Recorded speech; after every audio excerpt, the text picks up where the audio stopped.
এলেম না থাকলে কি হয়? ওই যে আল্লাহ তাআলা বলেছেন না, কুল হাল ইয়াস্তাবিল্লাযিনা ইয়ালামুন আল্লাযিনা লা ইয়ালামুন ইন্নামা ইয়াতাযাক্কারু উলুল আলবাব। হে নবী, আপনি বলেন যারা জানে আর যারা জানে না ওরা কি সমান? আপনারা কি বলেন, যারা জানে আর যারা জানে না ওরা সমান? শিক্ষিত মানুষও উপদেশ গ্রহণ করে। ইলেম না থাকার কারণে মানুষ মনে করে যে ব্যারিস্টার বানালে, ডাক্তার বানালে, ইঞ্জিনিয়ার বানালে, সচিব বানালে, সরকারি চাকরিজীবী বানালে মনে হয় আমি ধন্য হয়ে গেলাম। এই জন্য সন্তানকে ওটাই বানাতে চায়, কিন্তু সন্তানকে আলেম বানাতে চায় না। ঠিক না? আলেম বানাতে চায় না। কি হলো? এই যে কিছুদিন আগে মিরপুরের ঘটনা দেখেননি?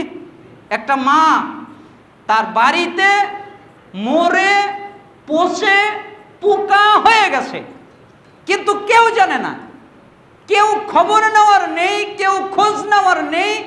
7 দিন, 8 দিন, 10 দিন, কতদিন আল্লাহ ভালো জানেন। তো এতদিন হয়ে গেল, কেউ খোঁজ নেওয়ার মতোও নেই।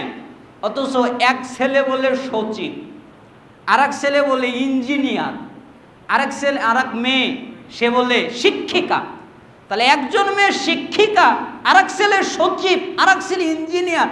তাহলে তাদের সময় নাই মায়ের খবর নেওয়ার। ঈদের দিন মায়ের খবর নেওয়ার সময় নেই। মা বিছানায় অসুস্থ থেকে মরে পচে একদম পোকা হয়ে ফিনিশ হয়ে যাচ্ছে, কিন্তু ছেলেদের খবরই নাই। তাহলে এই ছেলের কোনো প্রয়োজন আছে? যেই ছেলে কাজে লাগে না, এই ছেলের কোনো প্রয়োজন আছে? যেই ছেলে দুনিয়াতে আপনার কাজে লাগে না, তো মরার পরে আপনার কি কাজে লাগবে?